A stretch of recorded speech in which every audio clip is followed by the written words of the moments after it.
Hello, clothing business ചെയ്യുന്നവർ നേരിടുന്ന പ്രധാന രണ്ട് പ്രശ്നങ്ങളുണ്ട്. അതെന്തൊക്കെയാണ്, അതിനുള്ള സൊല്യൂഷൻ എന്താണ്, എങ്ങനെ നമ്മുടെ ക്ലോത്തിങ് ബിസിനസ്സിലേക്ക് നല്ല വരുമാനം കൊണ്ടുവരിക എന്നുള്ളതാണ് ഇന്നത്തെ വീഡിയോയിൽ പറയാൻ പോണത്. ക്ലോത്തിങ് ബിസിനസ് ചെയ്യുന്നവർ നേരിടുന്ന പ്രധാന രണ്ട് പ്രശ്നങ്ങൾ എന്ന് പറഞ്ഞു കഴിഞ്ഞാൽ, ഒന്ന്, തുടർച്ചയായിട്ട് പുതിയ വിഭാഗം കസ്റ്റമേഴ്സ് നമ്മുടെ ബിസിനസ്സിലേക്ക് കടന്നു വന്നില്ല. അതൊന്നാമത്തെ പ്രശ്നം. രണ്ടാമത്തത്, ഇനി ആരെങ്കിലുമൊക്കെ എൻക്വയറി ചോദിച്ച് വരുന്നുണ്ട്, അല്ലെങ്കിൽ ഷോപ്പാണെങ്കിൽ ഷോപ്പ് വിസിറ്റ് ചെയ്യണമെന്നുണ്ടെങ്കിൽ അതിൽ ഒരു നിശ്ചിത ശതമാനത്തിന് മാത്രമാണ് നമുക്ക് പേയിങ് കസ്റ്റമറാക്കി മാറ്റാൻ സാധിക്കണുള്ളൂ. കുറച്ച് മാത്രമാണ് സെയിൽ നടക്കണുള്ളൂ, ഓർഡേഴ്സ് കുറച്ച് മാത്രമാണ് ലഭിക്കണുള്ളൂ. എന്താണ് ഇവിടുത്തെ സൊല്യൂഷൻ? ഒന്നാമത്തെ പ്രശ്നം ആദ്യം തന്നെ നിങ്ങൾ പരിഹരിക്കേണ്ടത് കൂടുതൽ കസ്റ്റമേഴ്സിനെ, പുതിയ വിഭാഗം കസ്റ്റമേഴ്സിനെ നമ്മുടെ ബിസിനസ്സിലേക്ക് കൊണ്ടുവരാമെന്നുള്ളതാണ്. ഇതാണ് നിങ്ങൾ ആദ്യം പരിഹരിക്കേണ്ടത്. അങ്ങനെ ഒരു നിശ്ചിത എണ്ണം കസ്റ്റമേഴ്സ് വന്നു കഴിയാൻ നേരത്ത് നിങ്ങൾ പഠിക്കും. 100 പേര് വരുമ്പോൾ എത്ര പേര് അവിടെ ക്ലോസ് ആവുന്നുണ്ട്, സെയിൽ നടക്കുന്നുണ്ട്, നിങ്ങൾക്ക് ഓർഡേഴ്സ് ലഭിക്കുന്നുണ്ട്, അവർ പേയിങ് കസ്റ്റമറായിട്ട് മാറേണ്ടെന്നുള്ളത് നിങ്ങൾ ചെക്ക് ചെയ്യുക. 100 പേര് വരുമ്പോൾ 20 പേര് നിലവിൽ വാങ്ങുന്നുണ്ട്, അല്ലെങ്കിൽ 30 പേര് വാങ്ങുന്നുണ്ട്, അതിനങ്ങനെ 35 ആക്കാം, 40 ആക്കാം എന്ന് നമ്മൾ പഠിക്കണം. കൂടുതൽ കസ്റ്റമേഴ്സ് വരുന്നില്ല, പുതിയ കസ്റ്റമറെ തന്നെ കിട്ടുന്നില്ല. കുറച്ച് ഫാമിലി, ഫ്രണ്ട്സ്, ഷോപ്പിൻ്റെ ബോർഡൊക്കെ കണ്ട് കയറുന്നവർ മാത്രമാണ് നിങ്ങൾക്ക് കസ്റ്റമേഴ്സ് ആയിട്ടുള്ളൂ എങ്കിൽ നിങ്ങളുടെ പ്രശ്നം എന്ന് പറഞ്ഞു കഴിഞ്ഞാൽ മാർക്കറ്റിംഗ് പ്രോബ്ലമാണ്. നിങ്ങൾക്ക് ട്രാഫിക് കുറഞ്ഞൊക്കെയാണ്. അപ്പോൾ നിങ്ങൾ ആദ്യം സോൾവ് ചെയ്യേണ്ടത് ആ പ്രോബ്ലമാണ്. എങ്ങനെ കൂടുതൽ കസ്റ്റമറെ കൊണ്ടുവരാം, അത് മാർക്കറ്റിംഗ്. രണ്ടാമത്തേത്, ആ വന്നവരെ കൊണ്ട് എങ്ങനെ എടുപ്പിക്കാം, ഇത് സെയിൽസ്. ഈ രണ്ട് സംഗതിനെയാണ് ബിസിനസ്സിൽ പറയുന്ന, ബിസിനസ്സിൻ്റെ ടെക്നിക്കൽ ടേംസാണ് പറയുക മാർക്കറ്റിംഗ് ആൻഡ് സെയിൽസ്. ഇതിനെ ഇൻകം പ്രൊഡ്യൂസിങ് ആക്ടിവിറ്റി എന്നാണ് പറയുക. നമ്മളുടെ ബിസിനസ്സിലേക്ക് കാശ് കൊണ്ടുവരുന്ന ആക്ടിവിറ്റി. ഈ സംഗതിയാണ് നിങ്ങൾ പഠിക്കേണ്ടതും. നിങ്ങൾ ഡെയിലി രാവിലെ എഴുന്നേറ്റത് മുതൽ, ക്ലോത്തിങ് ബിസിനസ് ചെയ്യുന്ന എല്ലാവരും എഴുന്നേറ്റത് മുതൽ വൈകുന്നേരം വരെ ചിന്തിക്കേണ്ടത് ഈ സംഗതിയാണ്. എങ്ങനെ എൻ്റെ ബിസിനസ്സിലേക്ക് പുതിയ വിഭാഗം കസ്റ്റമറെ കൊണ്ടുവരാം, എങ്ങനെ അവരെ കൊണ്ട് എൻ്റെ പ്രൊഡക്റ്റ് എടുപ്പിക്കാം. അതെന്ത് പ്രൊഡക്റ്റ് ആയിക്കോട്ടെ, നിങ്ങളുടെ ഏത് ക്ലോത്തിങ് പ്രൊഡക്റ്റ് ആയിക്കോട്ടെ. ഈ രണ്ട് സംഗതിയാണ് നിങ്ങൾ ചിന്തിക്കേണ്ടത്. ഇത് ചെയ്യാതെ ഓവറായിട്ട് ബ്രാൻഡിങ്, ലോഗോ, ടാഗ് ലൈൻ, അങ്ങനത്തെ കുറേ സംഗതികളുണ്ട്. ആളുകൾ വെറുതെ ടൈം വേസ്റ്റ് ചെയ്ത്, പണം വേസ്റ്റ് ചെയ്ത് ഇതിൻ്റെയൊക്കെ പുറകെ നടക്കാറുണ്ട്. നിങ്ങൾ മനസ്സിലാക്കുക, നിങ്ങളുടെ ബിസിനസ്സിലേക്ക് ആദ്യം പണം കൊണ്ടുവരുന്ന പ്രശ്നം, പണം വരാനുള്ള ആ പ്രോബ്ലം ആദ്യം സോൾവ് ചെയ്യുക. ശേഷം ആ വന്ന പണം കൊണ്ട് മറ്റു പ്രോബ്ലങ്ങൾ സോൾവ് ചെയ്യുക എന്നുള്ളതാണ് ബുദ്ധിയുള്ളൊരു ക്ലോത്തിങ് ബിസിനസ് ഓണർ ശ്രദ്ധിക്കേണ്ടത്. ആദ്യം ബിസിനസ്സിലേക്ക് ഇൻകം വരാനുള്ള പരിപാടി ആദ്യം നോക്കുക. അത് നിങ്ങളുടെ ലോഗോയുടെ കളറ് മാറ്റിയത് കൊണ്ടോ അതിൻ്റെ താഴെ ഭയങ്കരമായിട്ട് എന്തെങ്കിലും ഒരു ഇറ്റാലിയൻ നെയിം കൊടുത്തതുകൊണ്ടൊന്നും ഈ പ്രോബ്ലം സോൾവ് ആവാൻ പോകുന്നില്ല. ഇവരുടെ ലോഗോ കണ്ട്, ക്ലോത്തിങ് ബിസിനസ് ചെയ്യുന്ന മിക്കവരുടെയും ലോഗോ കണ്ട് നമുക്ക് വായിക്കാൻ തന്നെ പറ്റില്ല, നിങ്ങൾ എന്ത് എഴുതി വെച്ചാലും. ബേസിക് ആയിട്ടുള്ളൊരു ലോഗോ ക്രിയേറ്റ് ചെയ്തിട്ട് ബാക്കി നിങ്ങൾ മാർക്കറ്റിംഗ് ആൻഡ് സെയിൽസിലാണ് ഫോക്കസ് ചെയ്യേണ്ടത്. എങ്ങനെ കൂടുതൽ കസ്റ്റമറെ എൻ്റെ ബിസിനസ്സിലേക്ക് കൊണ്ടുവരാം, എങ്ങനെ കൂടുതലായിട്ട് എടുപ്പിക്കാം. ഞാൻ ഈ പറയുന്നത് പോലെയല്ല നിങ്ങൾ ചെയ്യുന്നത്. ഇതിലൊന്നും വലിയ കാര്യമില്ല എന്നാണ് നിങ്ങൾ വിചാരിച്ചിരിക്കുന്നത്. ഇതിൻ്റെ മേലെ ആക്ഷൻ എടുക്കാൻ റെഡി അല്ലെങ്കിൽ നിങ്ങൾ നേരിടാൻ പോണ പ്രശ്നം എന്താണെന്നും കൂടി ഞാൻ പറഞ്ഞുതരാം. ഒന്നാമത്തെ പ്രശ്നം എന്ന് പറഞ്ഞു കഴിഞ്ഞാൽ, ബിസിനസ്സിലേക്കുള്ള ക്യാഷ് ഫ്ലോ കുറയും, വരവ് കുറയും. വരവ് കുറഞ്ഞു കഴിഞ്ഞാൽ നമുക്കെല്ലാവർക്കും അറിയാം, എക്സ്പെൻസ് മീറ്റ് ചെയ്യാൻ പറ്റാതെ വരും. കുറേ ഡെഡ് സ്റ്റോക്കിൽ ഇങ്ങനെ കിടക്കും. സ്റ്റോക്ക് എന്ന് പറഞ്ഞാൽ ക്യാഷാണല്ലോ. അപ്പോൾ എക്സ്പെൻസ് മീറ്റ് ചെയ്യാൻ പറ്റാതെ വന്നു കഴിഞ്ഞാൽ സ്വാഭാവികമായിട്ട് ഏത് ബിസിനസ് ചെയ്യുന്ന, അത് ക്ലോത്തിങ് ബിസിനസ് മാത്രമല്ല, ഏത് ബിസിനസ് ചെയ്യുന്ന ആളുടെയും മോട്ടിവേഷൻ പതുക്കെ കുറയാനായിട്ട് തുടങ്ങും. ആ പോയിന്റ് വെച്ച് ഇത് സ്റ്റോപ്പ് ചെയ്യണോ, ഇത് കണ്ടിന്യൂ ചെയ്ത് പോകണോ, ഇത് വളരോ, ഇങ്ങനത്തെ കൺഫ്യൂഷൻ വരും.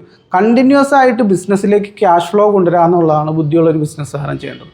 അവിടെ ആദ്യം തന്നെ ബിസിനസ്സിലേക്കുള്ള ഇൻകം പ്രൊഡ്യൂസിങ് ആക്ടിവിറ്റിയിൽ ഒന്നാമത് നടക്കേണ്ടത് മാർക്കറ്റിംഗ് ആണ്. ശേഷമാണ് സെയിൽ വരുന്നത്.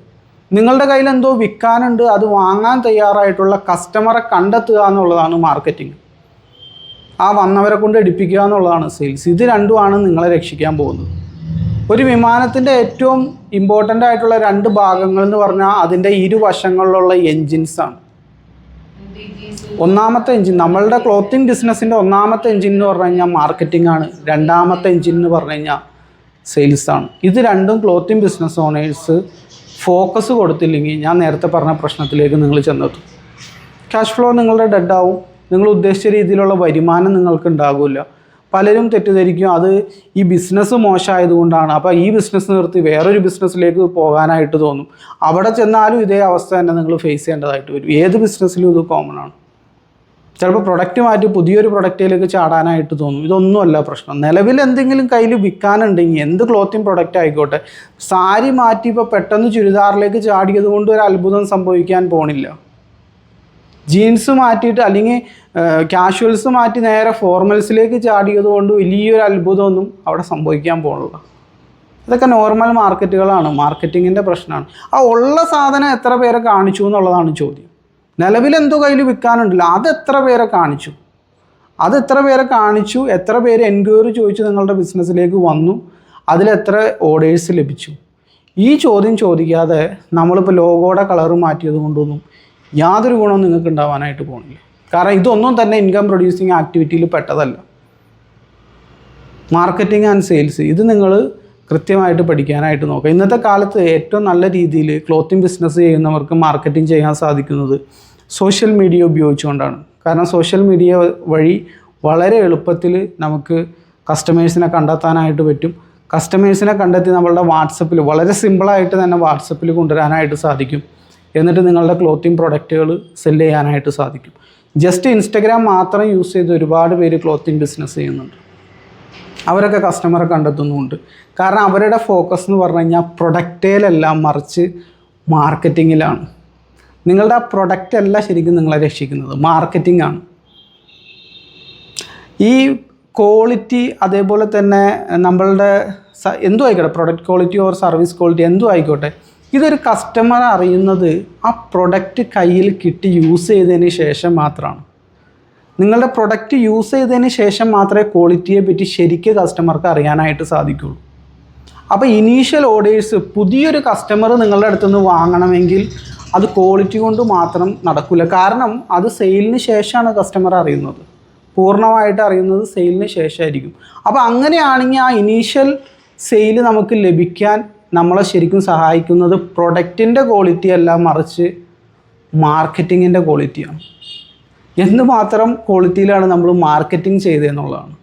അപ്പോൾ മാർക്കറ്റിങ്ങിൽ നിങ്ങൾ ഇനീഷ്യലി ഫോക്കസ് ചെയ്യുക, ശേഷം സെയിൽസിൽ ഫോക്കസ് ചെയ്യുക. ഇത് രണ്ടും നിങ്ങൾ നല്ല രീതിയിൽ പോയി കഴിഞ്ഞാൽ നിങ്ങളുടെ ബിസിനസ്സിൽ സെയിൽ നടക്കും, നല്ല രീതിയിൽ സെയിൽ നടക്കും, നിങ്ങളുടെ ബിസിനസ്സിലേക്ക് ക്യാഷ് ഫ്ലോ വരും.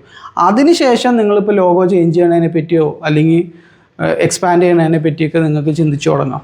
കൂടുതൽ ഇൻറ്റീരിയർ വർക്കുകൾ ചെയ്യണതിനെ പറ്റിയിട്ട് നിങ്ങൾക്ക് ചിന്തിച്ചു തുടങ്ങും. ഇൻകം ആദ്യം കൊണ്ടുവരാമെന്നുള്ളതാണ്. നിങ്ങൾ ട്രഡീഷണലി വിജയിച്ച ബിസിനസ്സുകാരെ എടുത്തു നോക്കൂ. വലിയ വിദ്യാഭ്യാസമൊന്നുമില്ലാതെ നല്ല രീതിയിൽ വിജയിച്ചിട്ടുള്ള ആളുകളുണ്ട്. കാരണം അവർക്ക് ഒറ്റ റൂളുള്ളൂ, വന്നതെത്ര പോയതെത്ര. ഇതാണ് അവരുടെ റൂൾ എന്ന് പറഞ്ഞു കഴിഞ്ഞാൽ. ബിസിനസ്സിലേക്ക് എത്ര വന്നു, ബിസിനസ്സിൽ നിന്ന് എത്ര ഇറങ്ങി പോകുന്നുണ്ട്, ഇത് നോക്കിയിട്ടാണ് അവർ ബിസിനസ് ചെയ്യുന്നത്. 5 വരാൻ നേരത്ത് ഇറങ്ങിപ്പോണത് 6 ആകരുത്. അപ്പോൾ അവിടെ 1 രൂപ നഷ്ടം സംഭവിച്ചു. 5 വരാൻ നേരത്ത് അതിൽ കുറഞ്ഞത് മാത്രമാണ് ഇറങ്ങിപ്പോവുള്ളൂ. ഇതാണ് ബേസിക് റൂൾ എന്ന് പറഞ്ഞു കഴിഞ്ഞാൽ.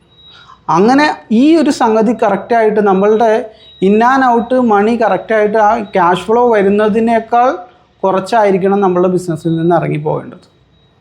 അപ്പോൾ ഇത് കറക്റ്റായിട്ട് നടക്കണമെങ്കിൽ സെയിൽ നടക്കണം, നല്ല രീതിയിൽ സെയിൽ നടക്കണം. എന്നാൽ മാത്രമേ അത് പ്രോപ്പറായിട്ട് നമുക്ക് മെയിൻറ്റെയിൻ ചെയ്ത് കൊണ്ടുപോകാനായിട്ട് സാധിക്കുള്ളൂ ബിസിനസ്സിലെ ക്യാഷ് ഫ്ലോ. അപ്പോൾ ആദ്യം കസ്റ്റമറെ കൊണ്ടുവരാൻ നോക്കുക.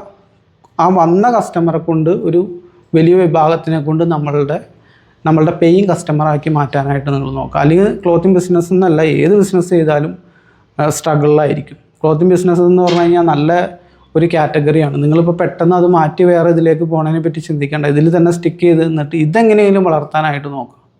അതായിരിക്കും നിങ്ങൾക്ക് ഏറ്റവും നല്ലത്. കൂടുതൽ മാർക്കറ്റിംഗ് ഡീറ്റെയിൽ ആയിട്ട് പഠിക്കണമെന്നുണ്ടെങ്കിൽ എൻ്റെ വാട്സപ്പ് ഗ്രൂപ്പിൽ അംഗമാവാം.